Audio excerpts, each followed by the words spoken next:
Hello and welcome to the Chapter 2 recap video / notes video. I'm going to be going pretty quick here because of time constraints. This editor only lets me film for about 15 minutes, so we're going to be going pretty quick.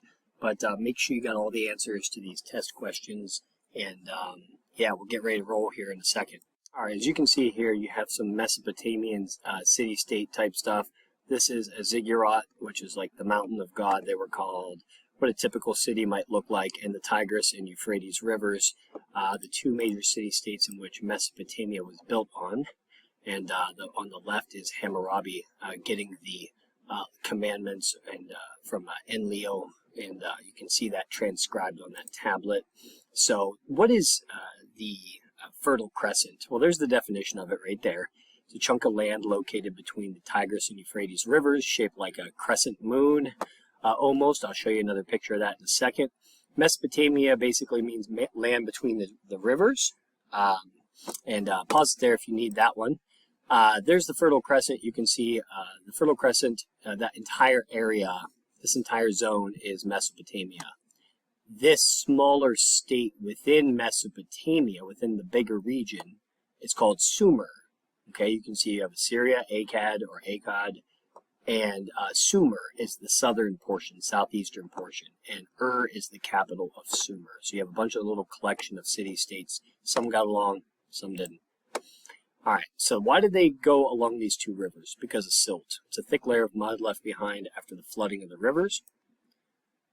Nutrient-rich soil. Now, this is not an answer to a test question, but some of the challenges that they faced was that there was no natural barriers for protection, meaning that you would have limited ability to protect yourself, so you had to have this high military efficiency.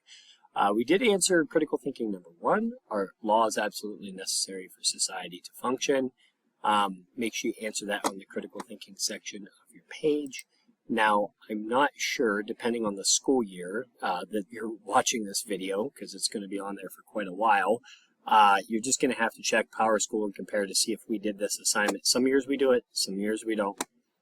And there it is. Okay, solutions to some problems. Well, they dug irrigation ditches, built city walls made of adobe, basically the same thing as adobe, like the southwestern Indians in the United States would have used in order to build their buildings. They traded for materials that they didn't have, of course. So about 3000 BC, these city-states are going to emerge in Sumer. Each one is going to have slightly different governmental structure, but basically the same thing, some sort of theocracy. A lot of them had kings and priests. Usually during times of war, it was a king that was leading these city-states into battle. That was the custom of the day. And during times of peace, for number 4, priests would lead these governmental systems. Okay. There's number 4. Priests would also collect crops from the people and as an act of tributes or whatever. Okay, polytheism and Sumer. So they believed in many gods that had human characteristics. They controlled the weather, and the primary god was Enlil, the protector of humans. He is the sky god. He is also the one who flooded the earth when people were bad. But he was supposed to protect humans from demons, which they did believe in, very similar to Islam, Christianity, the Abrahamic religions. But in the Epic of Gilgamesh, we see this ancient text written in Akkadian where a guy named Gilgamesh is ordered by Enlil to build a great ship to save humanity, and Enlil floods the earth to destroy evil. And so that is seen as an act of destruction, but this thing is seen throughout many ancient texts. All right, into our next section. While those guys were developing around 3000 BC, so were the Egyptians, the Old Kingdom and Middle Kingdoms from 3500 BC to 1640. Until, by the way, the Middle Kingdom was shut down when a group of people called the Hyksos came in, and we'll see those guys for a test answer. The Hyksos were the only non-Egyptian rulers of Egypt. The Egyptians made the sail, they built the Great Pyramids of Giza, and there's some speculation to how they did that with over 2 million blocks, 2,500,000, I think it was, for one, and how old they were. There's no pharaohs actually buried in the pyramids, which is interesting. The Nile was the place where they lived, about 4,000 miles long. And you look here, you have a wonderful delta at the end for growing crops, and that's where one of the main cities of Cairo is located. Interesting assortment of gods, which we will talk about. If you want to pause it here, we're not going to get into all this, but it basically discusses how Ra made the earth out of a blob of mud, and supposedly maybe that's what pyramids were used for. King Khufu built the Great Pyramid, but there is some speculation to like, are they all that old? I'm not going to get into any of that. While I will admit I do disagree with Ancient Aliens on pretty much everything, it is still a very entertaining show to watch. And so number 7, 4,100 miles is the Nile. So what are some adaptations that people had to make to live in the deserts? Think about that. That's critical thinking number 2. Here's an aerial view for you of the Nile. You can see the difference in the aridity of the Nile Valley versus the desert outside. Usually the flooding is controlled by rains and melting snow. If you don't get enough, you won't get enough crops. And number 9, they did regard the Nile as a god. Now sometimes this flooding would actually not be enough. Thousands of people would starve, and sometimes it would be too much, and then people would actually die. There's, in hieroglyph records, thousands of people being wiped out by flooding. And so they did create the sail, which made it possible to sail up and down the river. The wind, generally speaking, blows north, and so to go south, you had to really have a lot of rowers. Now, Egypt was pretty much divided into 2 kingdoms, the northern and southern kingdom. Now, northern is actually Lower Egypt because it's lower elevation, and southern Egypt is actually upper because it's upper elevation, so it's opposite of what you would think. A guy named Narmer, who's also known as Scorpion or the Scorpion King, that's number 11 and 12, united Egypt around 3000 BC. He wore a double crown, that's some bling there, red and white, because one kingdom had a red crown, the other one had white, so he combined it together. So this is the Nile Delta, the primary area of location. I don't think we answered these in 2024, but you may want to consider it for other years. So there are 31 dynasties. Egypt is still around today. It's the longest lasting country in the world. But they believe that the pharaohs were both men and gods. They believe the pharaoh had various powers, rising the sun, making the Nile flood, crop growing, that kind of stuff. The most important gods were Osiris, Ra, and Isis. Really have to hurry up, guys. I'm looking at the time here. Anubis was also in the mix as well. And so you can see Anubis is the god and guide of the underworld.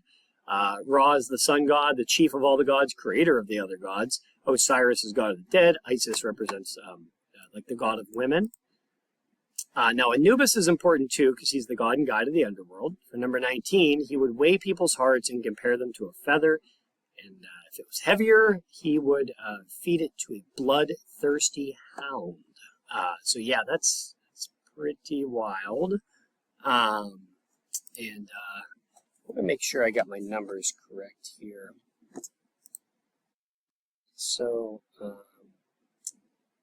this number is not correct. This is not correct. I should say number 15. Sorry, I got that wrong. Okay. Book of the Dead was a collection of hymns and prayers, magic spells intended to guide the soul into the afterlife. Okay, so it was a bunch of scrolls. You had to be really rich to have it.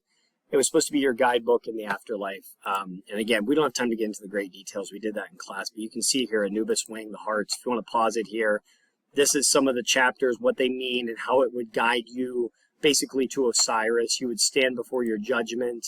Now we understand this stuff because of pictographs, hieroglyphs specifically, but they were pictographs early on, meaning they stood for ideas. Later on, they stood for sounds, kind of like our alphabet. It means sacred carving, okay? And so that's generally speaking, what we're talking about here. I'm just trying to make sure, yeah, there we go, Hyksos. This is number 18 that says, the rulers of foreign lands. Egypt was doing great. The old kingdom kind of declined because of some regional conflicts and things, giving rise to the middle kingdom, more pharaohs who built phenomenal monuments, not quite as good as the old kingdom. The new kingdom pharaohs built some really remarkable stuff as well. Sorry, that's our school bell, just completely ignore that. But then the Hyksos came around and conquered. They were basically people from the outside. We don't really know who they were, but they ruled Egypt for just under 200 years. So here's some of the gods we had discussed. Now this next part, guys, this was the hieroglyph project, and by the way, I'm looking here. Number 29, I just realized the process of mummification. Okay, 70 days, the organs, and put in jars. Okay, there you go. That's number 29. Sorry, I forgot about that one, guys. Okay, we're going to have to zoom really fast to these next two. I love Egypt, and I get caught up in Egypt. But this was our project. Pause it here if you need to do this. Here's some of the gods you can draw. Pause it here if you need this stuff. Just write top to bottom. Circle your name. There's the alphabet. Pause it there if you need to. I highlighted Amun because he's my favorite Egyptian god. Became the chief of the gods later on. And then the second part of this project, besides the hieroglyph thing, is to draw a pyramid like this in this fashion. Okay, so pause it there if you need it. All right, I got to fly here, like 2 minutes for the Indus Valley. Okay, number 3, there's critical thinking. Number 3 right there. Consider that. All right, the Indus Valley Civilization, also 3000 BC, located in the Indian subcontinent, separated from the rest of the world by the Himalayan mountains and other mountain ranges.